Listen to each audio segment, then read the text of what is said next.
Olá, bom dia. Nós estamos iniciando mais um Quarta Sindical, todas as quartas-feiras às 11h30. Nós realizamos este programa, um programa em parceria entre a CUT Paraná e o jornal Brasil de Fato Paraná. Eu sou Ana Carolina Caldas, sou repórter do Brasil de Fato, e hoje o nosso tema é a questão LGBTI+, né? O Dia Internacional, o Dia do Orgulho LGBTI, a Semana do Orgulho LGBTI, mas como nós sempre discutimos as relações com o sindicalismo, nós vamos trabalhar esse tema em relação ao sindicalismo, ao mercado de trabalho, e todas as quartas-feiras comigo, fazendo a mediação deste debate, o nosso anfitrião, Márcio Killer, presidente da CUT Paraná. Então eu vou passar a palavra para o Márcio, que vai apresentar os nossos convidados. Bom dia a todas e todos, bom dia minha colega de bancada, Ana Caldas, bom dia aos nossos convidados, né, que hoje vamos, nesse dia ensolarado, né, podemos dizer que um dia alegre, para ilustrar o nosso tema de hoje, que é o mês mês LGBTI+, né, de despertar consciência, de fazer os grandes debates. Então, a CUT, que tem uma consciência de gênero, traz para esse debate, junto com o Brasil de Fato, os companheiros que estão ligados ao tema, né? Então, para conversarmos hoje, nós estamos com o Cláudio Lopes, né, que é secretário LGBTI+, da APP Sindicato, e também coordena, além de ser membro do Conselho Estadual de Direitos Humanos, né, vice-presidente, é isso, Cláudio?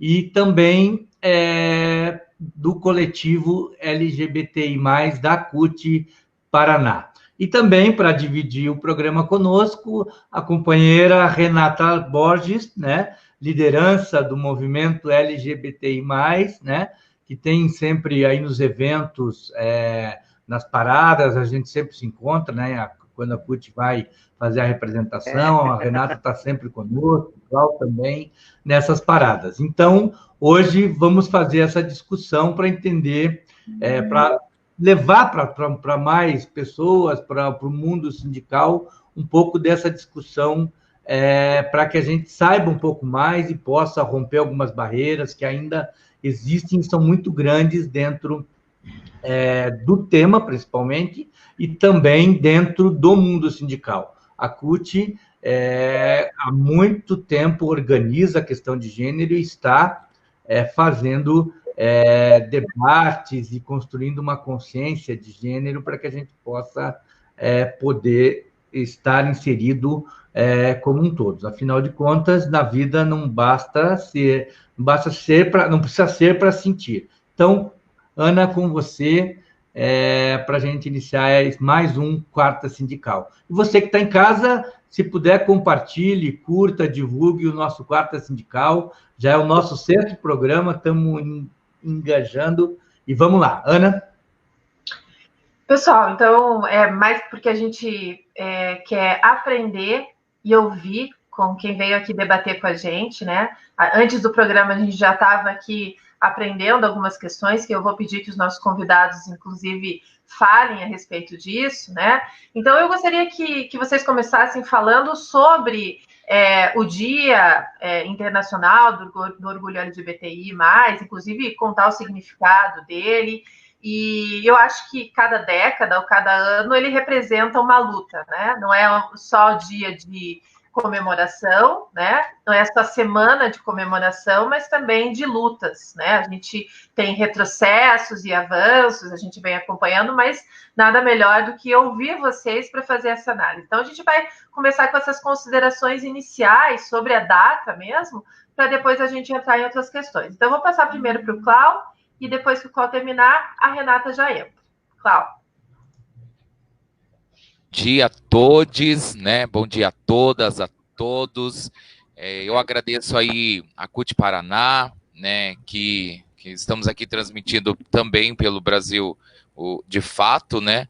Essa live de suma importância. Agradecer a Central Única dos Trabalhadores do Paraná, que traz hoje aqui na Quarta Sindical esse recorte sobre a luta permanente dos direitos LGBTI+, né? Como já apresentado aqui, eu sou o professor Cláudio Lopes, sou professor pedagogo aqui no estado do Paraná, estou na direção estadual da PP Sindicato, na Secretaria dos Direitos LGBTI+, também na coordenação aqui do coletivo LGBTI+, da CUT Paraná, e sou vice-presidente, mas de fato atuo como presidente do Conselho Permanente de Direitos Humanos aqui do estado. Então, nós estamos aí em rede de solidariedade, rede de dignidade, por uma luta sem LGBTI mais fobia, né? Então, trazer essa temática aqui hoje, né, a Semana do Orgulho LGBTI+, acho que é de suma importância. O mundo inteiro, o Brasil inteiro está essa semana dialogando, intensificando seus debates, ratificando cada vez mais as nossas lutas, fomentando esse debate, porque ainda precisamos avançar mais, meus queridos, avançar mais nesse debate que está colocado na sociedade. Falar do orgulho é falar das nossas vidas, dos nossos corpos, dos nossos anseios, né? E estar nessa semana e dizer, eu tenho orgulho sim de ser uma pessoa LGBTI+, né? E aí é cômico, eu quero até registrar aqui, quando a gente vê nas redes sociais, quando um hétero diz que também deveria ter o dia do orgulho hétero. Meus queridos, se hoje nós temos a semana, o dia do orgulho, é para dizer que nós estamos aqui há anos, há décadas, tentando fazer o debate de igualdade. A gente sabe aí que ao longo aqui da conversa nós vamos dialogar um pouco sobre o que é igualdade, principalmente aqui no campo cutista, do trabalho, da trabalhadora do trabalho, a igualdade no mercado de trabalho. E aí sim, acho que vale a reflexão, por que nós estamos aqui hoje, né? Nada é por acaso.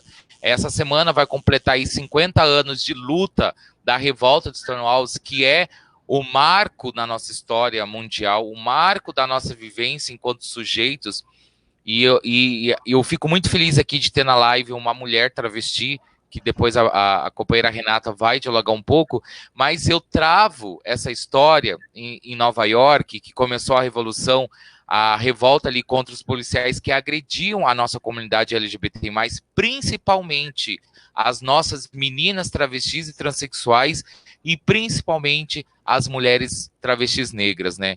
E diante de tanto massacre, diante de tantas mortes, de tanto sangue, a vontade de ser livre, a vontade de lutar por uma sociedade mais justa, essa é uma das protagonistas dessa história que a gente vem contando há 51 anos, e é por isso que no dia 28 de junho é comemorado o Dia do Orgulho LGBT+, porque foi no dia 28 que houve essa revolta em Nova York, uma mulher travesti negra que fez um enfrentamento contra a polícia e que hoje nós estamos aqui para contar a história, né? Então, antes do professor Cláudio, novo, jovem, aí a nossa militante Renata Borges, né, vieram muitas pessoas antes de nós para militar nesse movimento, e ainda precisamos avançar cada vez mais, né, nesse debate aí que está à margem da sociedade, e ainda por mais que os avanços nesse debate ele foi colocado,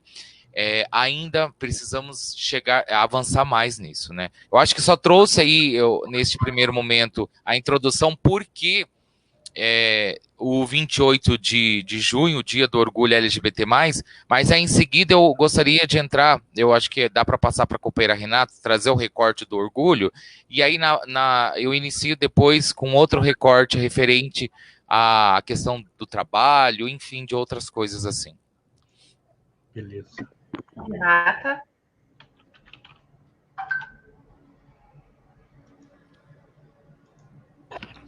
Deixa eu ver. Tem que abrir o som da Renata.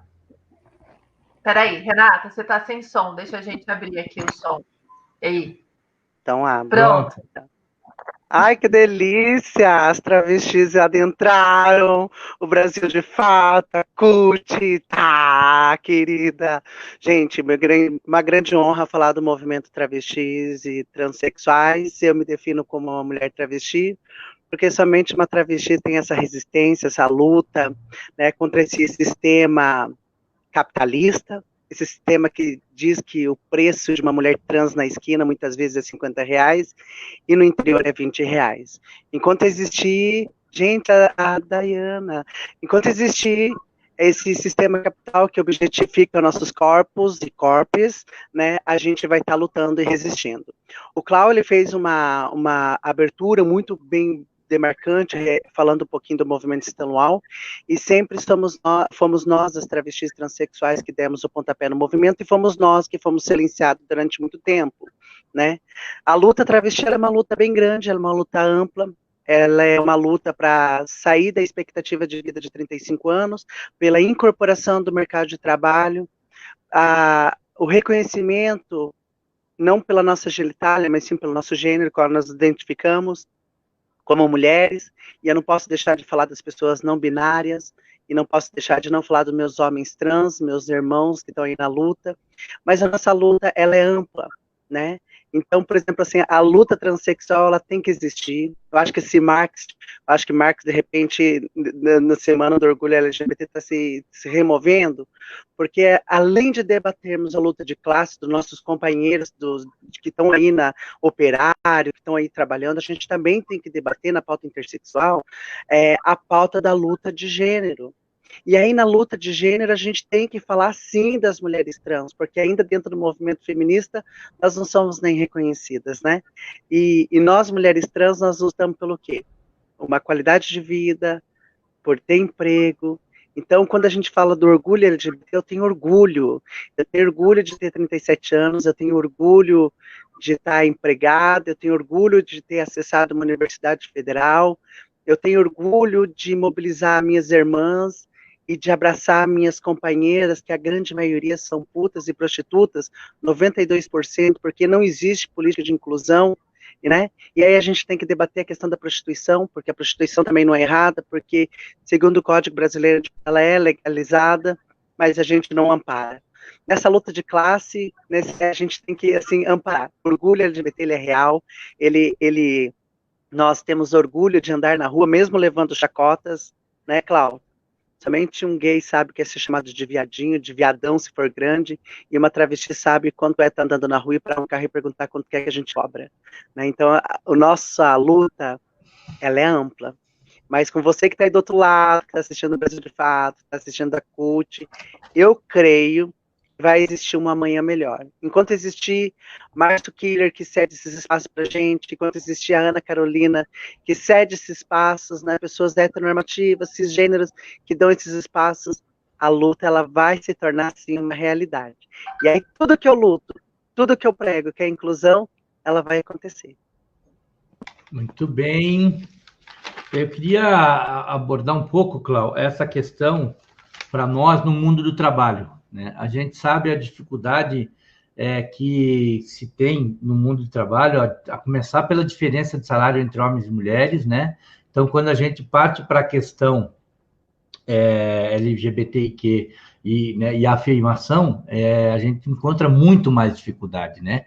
E é nesse sentido que, historicamente, a CUT sempre se posicionou numa política firme e afirmativa, né, de galgar esses espaços, né, para as mulheres, para os LGBTs, enfim, para todas aqueles que a gente considera importantes. A CUT e as centrais sindicais têm uma sigla chamada GROSS, que é raça, orientação sexual, né, enfim, sempre tratando desses temas. Então, eu queria que você falasse um pouco para nós como que é essa realidade no mundo do trabalho, né? Como que a gente consegue colocar temas, né? Os temas para essa sociedade que já é conservadora e esse conservadorismo se transpassa para o mundo do trabalho. Legal, presidente. Olha, gente, eu quero aqui fazer um registro sobre essa temática LGBT mais no mundo do trabalho, que nós estamos aí dialogando há anos e anos dentro do campo cutista referente a esse recorte LGBT, né? E muito bem recordado aqui pelo presidente, a CUT sempre teve, né, em suas políticas, em seus métodos de contratar, acolher, lutar e resistir pelo movimento LGBT. Nós estivemos no último ano no Congresso Nacional da CUT, no Congresso Estadual da CUT, e quero registrar aqui que nós, da CUT Paraná, conseguimos, né, no seu caderno de tese, garantir um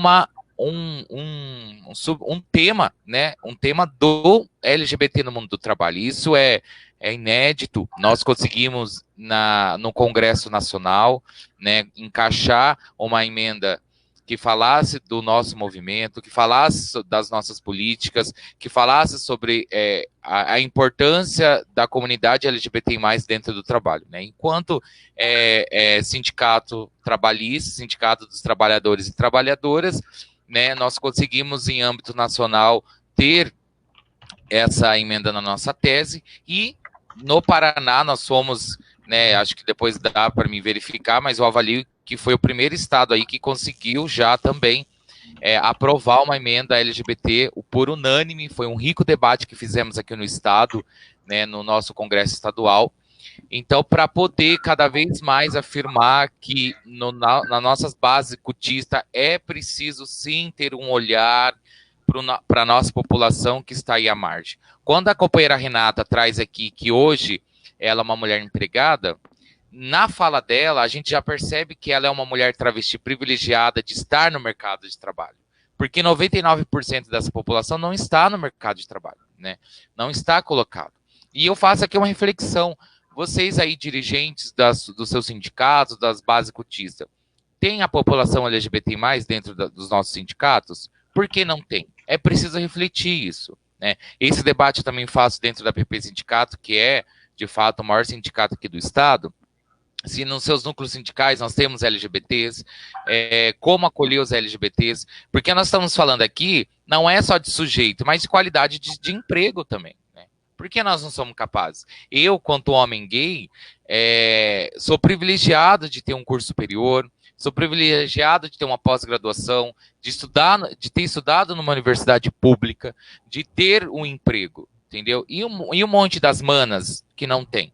Né? E por que não tem? Enquanto professor, eu já deixo aqui, é evidente que tudo começa pela escola. Eu acho que a escola e a família são dois nortes de suma importância para nós LGBTs. Se nós não temos uma acolhida, uma aceitação, uma interação dentro da família, infelizmente a rua vai acolher.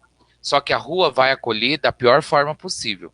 Né? E a escola é a mesma coisa. Se dentro da escola a gente não combate a LGBT mais fobia, a estudante, a menina trans, o menino trans, LGBTIs, não vão se sentir acolhidos. E é por isso que eu, quanto professor, faço enfrentamento dentro das escolas, porque é lá que nós vamos acolher os nossos meninos e meninas para garantir um estudo, que a evasão ela não aconteça, porque a gente sabe que principalmente a população trans não está dentro da escola, não consegue terminar o ensino superior, não consegue terminar o ensino médio e ir para o ensino superior. Então isso é muito grave. E aí quando a gente traz o recorte do mundo do trabalho é mais grave ainda. Eu trago aqui algumas pesquisas que foram feitas pela Diese o ano passado sobre a população no mercado de trabalho, a população LGBTI, e eu trago aqui, 33% das empresas consultadas afirmaram que não contratariam LGBTI+ para cargos de chefia. Né? Onde está a professora, companheira Renata, presidente Márcio e a nossa companheira do Brasil de Fato? Onde está a população LGBTI? Estão onde? Em salão de beleza, nas ruas, na prostituição, são na telemarketing escondido atrás de uma PA para ninguém ver. É raro a gente ver uma pessoa LGBTI como chefia, como se diz aqui já na pesquisa. Olha outro dado, 61% dos entrevistados disseram que preferem esconder a sua orientação sexual de gênero por medo de represálias. É evidente. Eu falo isso porque eu sou um homem gay afeminado, mas quantas vezes eu tive que esconder quem eu sou, né? Eu falo isso que eu vim de Londrina, hoje estou em Curitiba, mas quantas das vezes eu tive que ser uma pessoa que eu não sou para tentar garantir o emprego. Isso é muito ruim, sabe? Isso mutila, isso nos mata todos os dias. A saúde mental de um trabalhador LGBT nessas condições são muito precárias. Então a gente precisa cada vez mais falar sobre isso, né? Outro dado, 25% dessas pessoas trabalham em atividades sexuais, né? Que ainda desse gancho, que é pouco, né? Porque esses dados aqui, ele traz um recorte ali em cima, quando eu afirmo que foram entrevistadas 33% de empresas, então é bem pouco se a gente for fazer isso num leque de quase 90% de pessoas, né?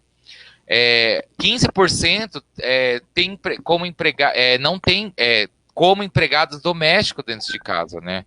Então, é muito complicado isso. O acesso ao mercado de trabalho é quase impossível. O acesso do mercado de trabalho até não formal também é muito grave. Então, a gente precisa fazer isso. Mais uma vez, eu quero ratificar aqui. Eu estou num lugar de privilégio de estar aqui falando enquanto sujeito, né? Quanto um homem trabalhador LGBTI. Então, isso é muito grave. E nós, enquanto... Oi, companheiro. Deixa eu aproveitar, e eu acho que você ainda tem mais alguns dados para colocar, mas eu queria pedir da Renata essa situação dela. Ela comentou no início que é empregada, que tem, né, a sua profissão. Queria saber o que ela faz no dia a dia, se ela puder falar, claro, né? E queria que ela descrevesse um pouco como que é esse dia a dia, porque para nós, dirigentes, que estamos ali lutando por mais que tenhamos resistência, e tenhamos, a gente continua na política afirmativa, continua dando murro em ponto de faca, assim como a Renata também, mas ela está, né, como poderia dizer, no jargão do sindicalismo, ela está no chão de fábrica. Eu queria saber um pouco como que é essa realidade para ela, né, para que ela contasse aí para quem nos ouve.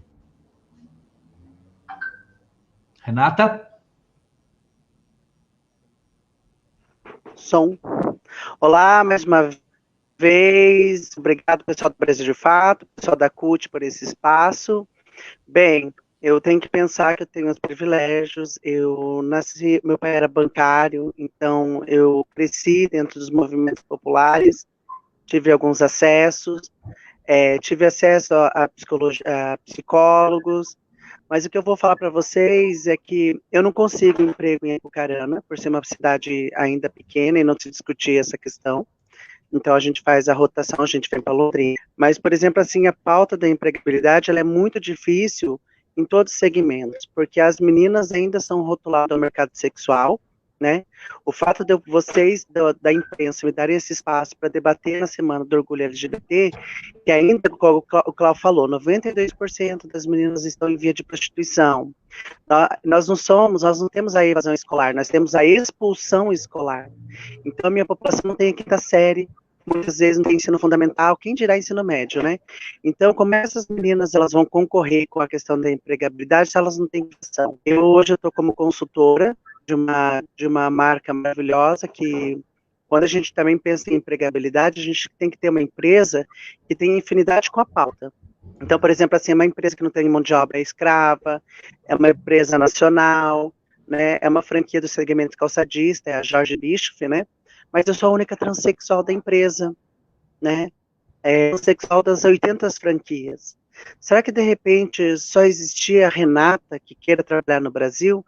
No meu caso, eu fui convidada, porque eu já tinha trabalhado em outros segmentos em Curitiba, eu já tinha trabalhado, trabalhei na Zara, já trabalhei na Luz da Lua, na ZUT, e aí a minha supervisora, que era, na época eu era gerente, me chamou hoje para ser consultora aqui.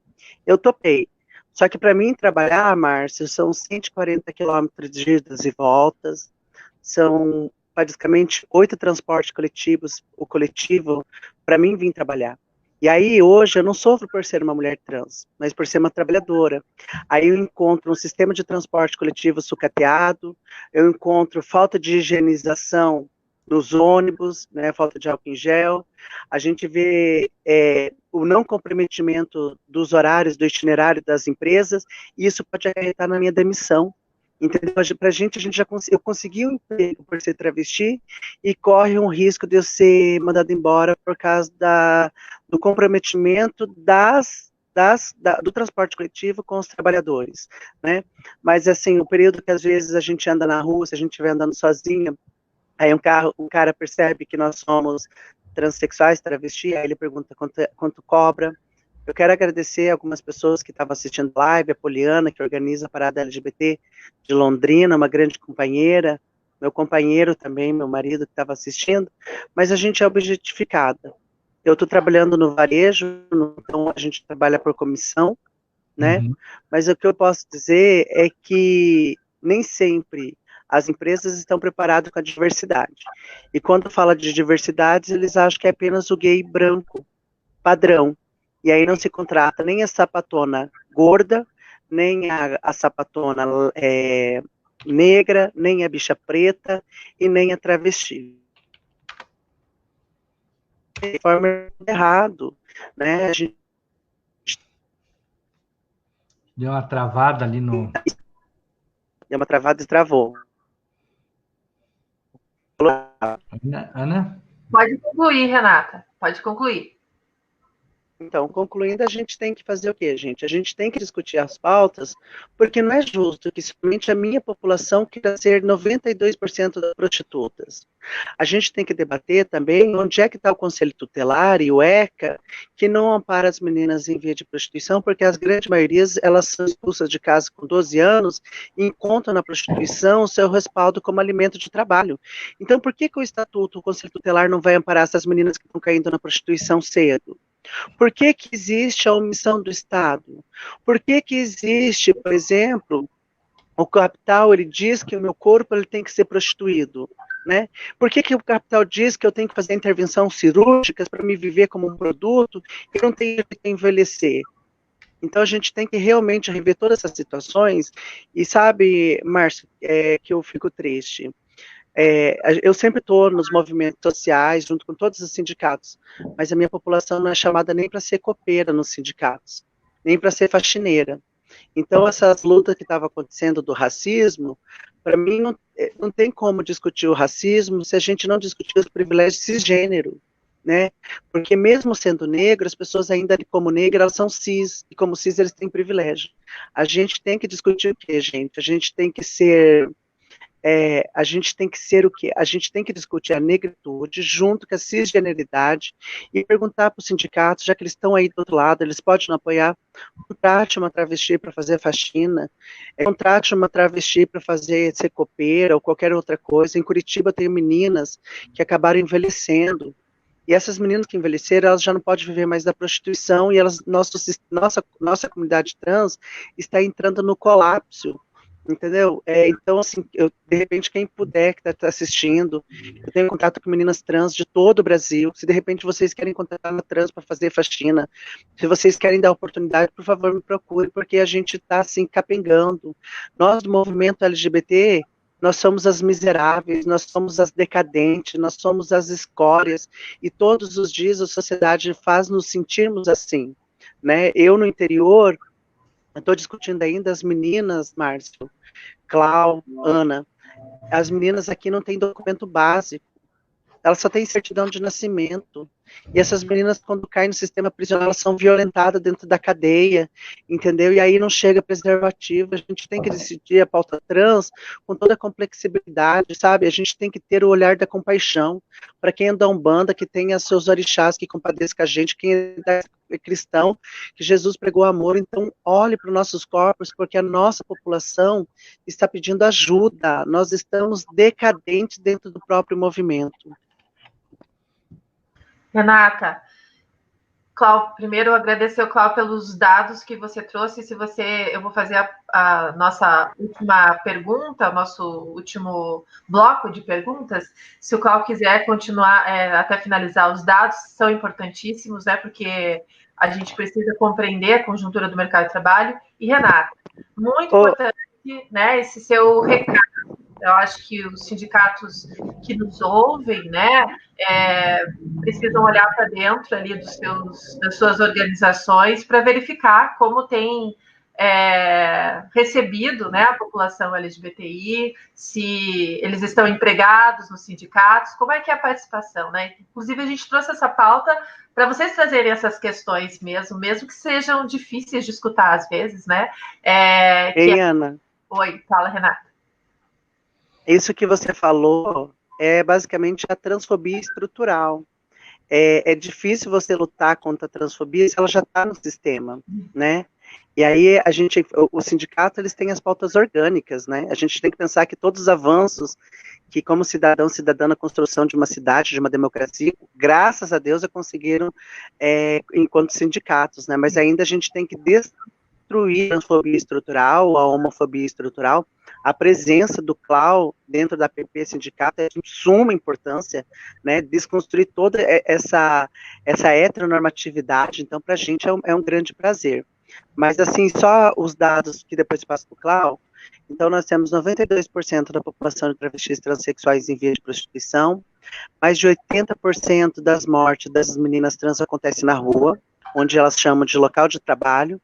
A grande maioria, mais de também 70% das mortes das travestis são de corpos negros e pardos, e aí não tem como falar da transexualidade sem falar da questão de raça. E aí, por exemplo, assim, 60% das meninas, elas têm o apoio familiar, e aí a gente entende porque a grande maioria das meninas, elas recorrem ao suicídio como alternativa para acabar com todo esse escapismo das dores. A grande maioria não tem documento básico. Segundo os dados da ANTRA, apenas 1% da nossa população adentrou o ensino superior. E quando adentra o ensino superior, a gente adentra a uma academia heteronormativa. E os nossos corpos trans não são, dificilmente a gente consegue permanecer na academia. Por isso que muitas trans, quando têm graduação, Ana, elas fazem toda a transição como gay, e depois da graduação, mestrado, ela assume um corpo trans, né? As meninas ficam presas dentro de um armário, né? Então, assim, toda uma problematização. A maioria das mulheres trans, elas morrem por arma de fogo, então a gente tem que debater o desarmamento da população, né? A gente tem que debater a questão das drogas. A população LGBTI+, ela utiliza 5 vezes mais drogas, 5 vezes mais álcool, e tem 5 vezes mais suicídio que a população heteronormativa, é questão de saúde pública, né? A evasão escolar, que o Cláudio falou, que eu falo que para mim é uma expulsão, a gente tem que debater, e a empregabilidade, que é uma coisa inexistência. Ana, eu só queria entrar um pouquinho nesse tema que a Renata já deu uma pincelada, que eu acho que é importante. O Brasil segue sendo um dos países que mais mata transexuais no mundo. Somente em 19 foram 124 travestis assassinados, segundo os dados que a gente tem aqui, travestis e transexuais, né? E no dia 13 de junho de 2019 foi criminalizada a homofobia pelo STF. O que mudou para vocês nisso? Teve resultado, já alguns avanços ou não? Nada. Ia deixar essa questão para depois também. Márcio, eu fazer esse dado que foi a ANTRA que notificou, através da presidente Keila Cinta, a gente tem uma política de subnotificação. Muitas meninas trans que são mortas, elas são enterradas com uma identidade masculina. Então, a gente não tem a notificação correta. A gente vê que o governo, eu não vou puxar a sardinha, mas o governo Lula e Dilma, eles investiram em política de combate à violência LGBT, mas aí a gente tinha dados mais concretos. A partir de Temer, houve zero financiamento para combate à violência LGBT. Então, as políticas públicas, a gente não tem como catalogar, porque às vezes morre uma mana lá em Manaus, eles falam que é um homem. Aí morre uma irmã que morreu lá, agora que a gente está conseguindo, porque a gente está fomentando a plataforma da ANTRA, morreu uma mana aqui no interior, eu jogo na plataforma, morreu uma mana lá no Amazonas, joga lá, porque existe uma invisibilidade. O governo, até o Moro comentou quando saiu 124, que ele falou assim que quando um governo é para todos, até a minoria é privilegiada. Ele quis dizer que nós estávamos morrendo menos no Bolsonaro. Muito pelo contrário, nós estamos morrendo mais. O que existe é uma necropolítica de silenciar dados, entendeu? O dado da ANTRO, que foi 124, nós tínhamos no governo Lula e Dilma, nós estávamos morrendo 179 mulheres trans e de repente tivemos uma queda. Nós não tivemos queda, nós tivemos um apagamento da nossa pauta, um silenciamento, principalmente com o desmonte da Secretaria LGBT, que esse governo nojento, fascista, transfóbico, homofóbico fez, né? Ele fez um desmonte da Secretaria LGBT, houve um aí o golpe já foi dado com Temer, né? A partir do momento que ele não investiu em política pública para catalogar a política de homofobia e transfobia, a gente vai entendendo. E não é de surpreender se no outro ano, de repente, a gente tem apenas 99 mulheres trans morrendo no Brasil. Não é que nós estamos morrendo menos, nós estamos sendo subnotificados, o que é pior. Nós não estamos nem tendo a nossa identidade de gênero sendo reconhecida nem no nosso próprio sepultamento, o que é grave. Renata, obrigada por mais essas suas considerações. Queria passar para o Clau, ainda nesse sentido da pergunta do Márcio, para a gente finalizar, quais são os avanços, e inclusive da questão no mercado de trabalho, e quais são as lutas, em especial nesse momento, né, que nós estamos vivendo, que tem sido difícil para todos e todas, para todas as minorias, e queria que você, de repente, fizesse um panorama aí do que avançou, mas qual é a análise de conjuntura deste ano, deste governo tão escabroso para todo mundo? Legal. Já para registrar que a população trans tem expectativa de vida de no máximo 35 anos. Então, essa população que passa disso vamos pôr aí uma questão de privilégio também, porque é um país aí que muito bem recordado pelo presidente Márcio, é o país que mais mata a população LGBTI, especificamente as nossas mulheres e mulheres travestis e transexuais, então isso é muito grave, né? E aí, voltado pelos direitos LGBTI+, que ao longo aí desses últimos anos nós temos essas conquistas, né? A conquista aí, né, do casamento homoafetivo, né, que depois dessa aprovação nós tivemos aí centenas de casamentos, que é uma vontade digna, né, da nossa população. Então muita gente tem o direito do casamento. A questão da adoção, né, acho que esse recorte da adoção aí entra num discurso muito de ódio, né, que, por exemplo, 2 homens adotando uma criança vai influenciar a criança a ser gay, essas baboseiras toda que entra no recorte de ideologia de gênero, que já registro aqui, que o STF já derrubou essa baboseira, essa invenção dessa linha conservadora, fundamentalista, tal.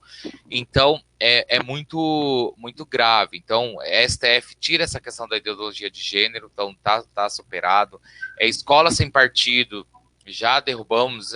Alguns municípios aqui no estado do Paraná tiveram essa aprovação nos seus municípios, mas o STF derrubou. Aqui na rede estadual, na Assembleia Legislativa do Paraná, tentaram colocar a escola sem partido, né, que é a escola com mordaça, e também foi superado e foi derrubado. Então, assim, ao longo desses últimos anos a gente foi conseguindo, e aí no último ano veio a questão que LGBT mais fobia é crime, né? Então nós precisamos orientar aí a nossa população que qualquer conceito de crime por ódio, crime por preconceito, por defamação nas redes sociais também, isso é muito importante. A gente vê muito discurso de ódio nas redes sociais, é preciso denunciar, fazer o boletim de ocorrência e colocar como crime de LGBTfobia, porque nós também, enquanto sujeito, nós precisamos estar atento e ter pesquisas e números, né?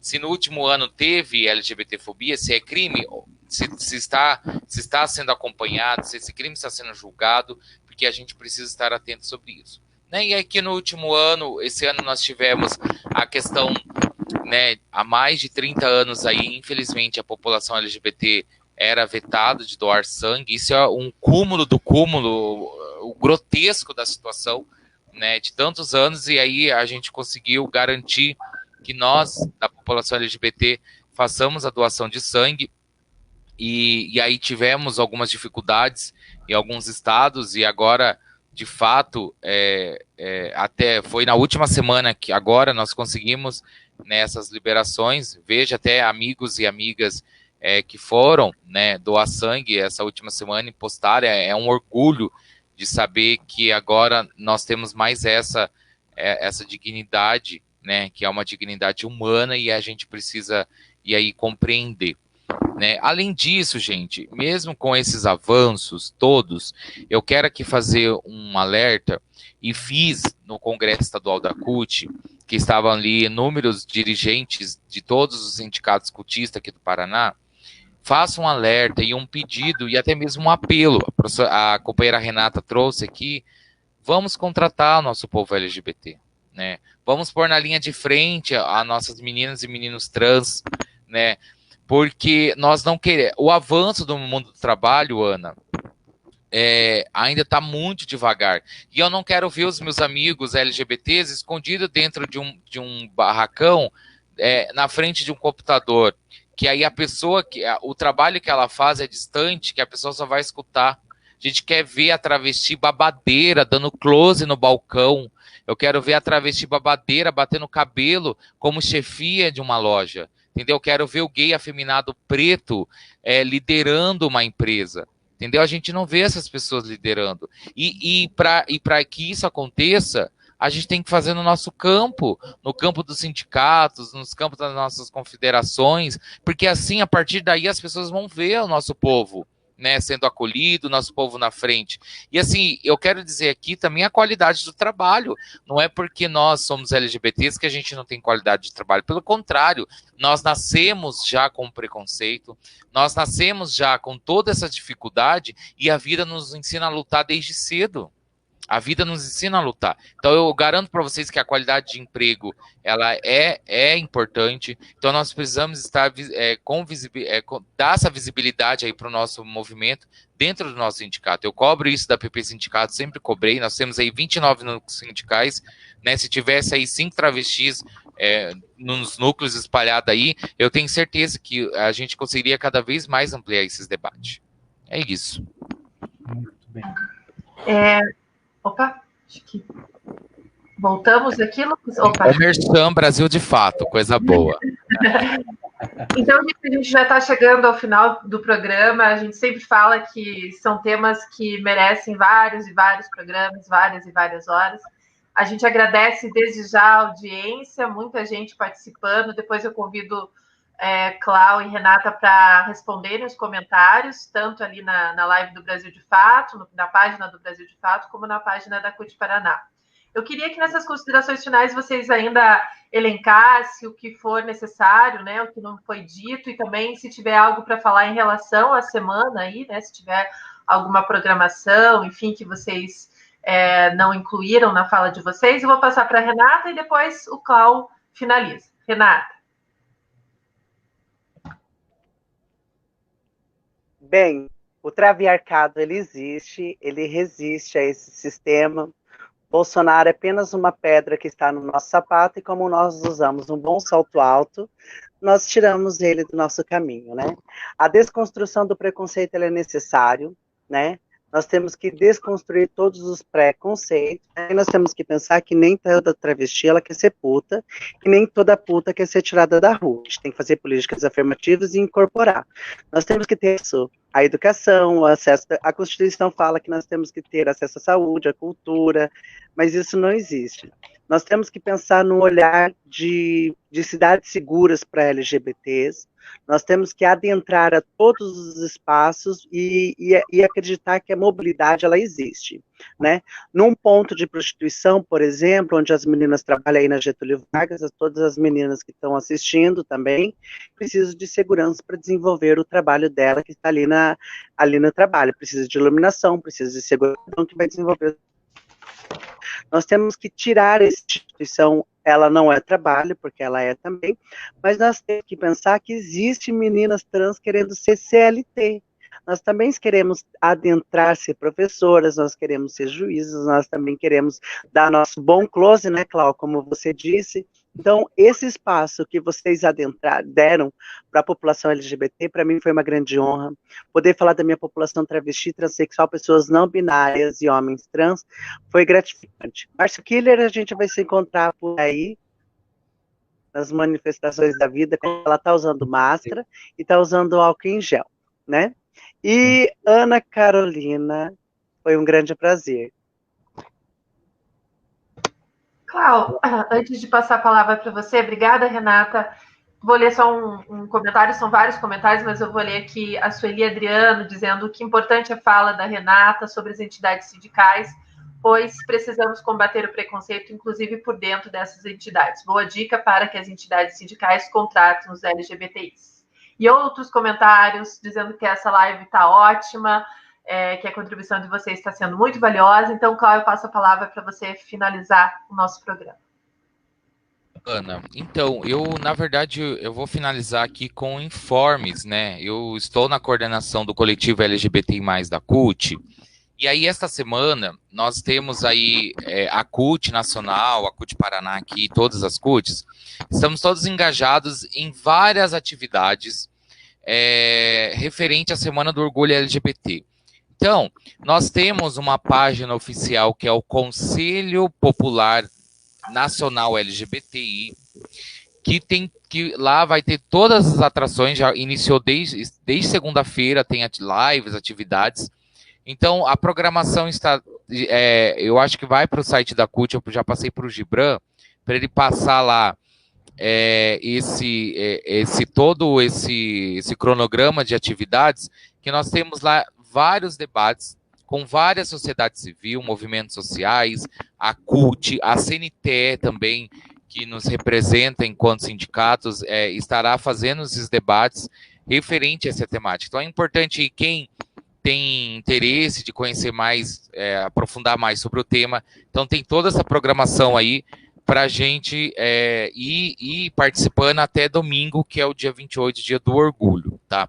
Então, só para dizer que nós aqui do coletivo LGBTI da CUT, faça aqui o convite a todos e todas, né, que se nas suas bases CUTistas temos a população LGBTI da base, faz o convite para participar do coletivo. Tivemos uma reunião neste mês, né, e aí precisamos que aí as direções, as presidências do seu sindicato, mande para a Secretaria-Geral aqui da CUT Paraná, ou para a Secretaria de Políticas Sociais e Direitos Humanos, o nome, o contato dessas pessoas aí, para a gente fazer uma grande rede. Nós temos um grupo no WhatsApp do coletivo, nós temos ações que foi aprovado, o presidente Márcio esteve na nossa reunião do coletivo, a importância do presidente, um homem cis hétero aí, participando do coletivo e junto com a gente na defesa aí de um sindicato mais plural, mais emancipador, né, e mais acolhedor. Então aqui, só para finalizar,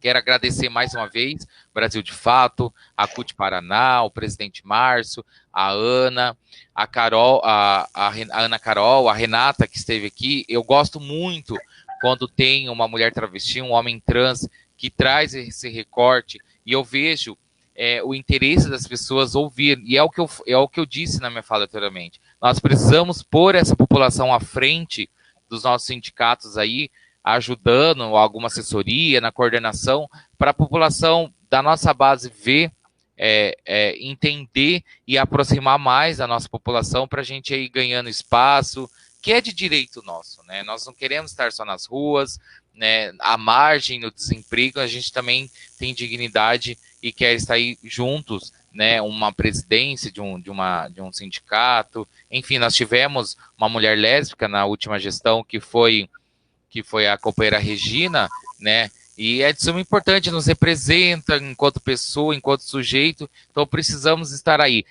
O Márcio, no início da fala, só para terminar, quando a gente fala LGBTI+, para quem não sabe, então, gente, gay, lésbica, gays, bissexuais, travesti, transexuais e pessoas intersexo, né? E mais para dizer aí pessoas não binárias, pessoas assexuadas, e assim vai, né? Ainda bem que o nosso campo da diversidade ele é amplo, ele é lindo, e por isso que nós temos aqui a nossa bandeira, que ela é colorida, para dizer que por onde nós vamos passar, nós vamos levar amor, nós vamos levar solidariedade e nós vamos também levar respeito. Então agradeço aí a CUT, Brasil de Fato, gratidão por estarmos presentes aqui na Quarta Sindical. Lembrando, Renata, que a nossa base cutista, nós temos muito homens na base cutista. E eu sei que é difícil fazer esse debate dentro do campo cutista, né? E nós fizemos esse desafio no Congresso Estadual. Eu acho que foi um avanço, o Márcio participou e sabe disso, que os olhares de assim, nossa, eu estou ouvindo isso, e abriram a mesa desse debate, fizemos com muito enfrentamento e tivemos, Renato, um acolhimento muito grande dos nossos homens. Eu falo dos nossos homens porque a gente tem muita dificuldade, Márcio, dos nossos meninos nesse debate, e tivemos uma acolhida muito grande. Eu sou muito grato da CUT ter proporcionado isso no Congresso Estadual, e a gente conseguiu acolher a todos e todas. Muito obrigado, CUT Paraná, muito obrigado, Brasil de Fato, Renata, Márcio e Ana. Beijo, beijo, beijo, tamo junto. Deixa só, Clau, vamos encerrar, Clau. As gay, as bi, vamos encerrar com nota gay. Finalizar o programa de hoje, né, agradecendo minha companheira aí de bancada, né, que eu falo, que pese cada um está no seu espaço, mas a gente tem construído junto esse projeto do Quarta Sindical, a gente tem conseguido galgar espaços, então queria, ao finalizar mais esse programa, pedir para que as pessoas o programa fica no ar no Facebook da CUT Paraná, no Facebook do Brasil de Fato Paraná, né? Os companheiros e companheiras aí também podem compartilhar nas suas páginas, mas que continuem replicando. A audiência dos programas, ele abate no final do dia uma audiência muito legal, e para nós é importante esse espaço. E queria dizer, Cláudio, que essa bandeira que você mostra aí é também a bandeira da CUT Paraná aqui, porque a gente está nessa toada de construção de uma sociedade mais justa, mais fraterna, mais igualitária para as trabalhadoras e trabalhadores. E queria dizer,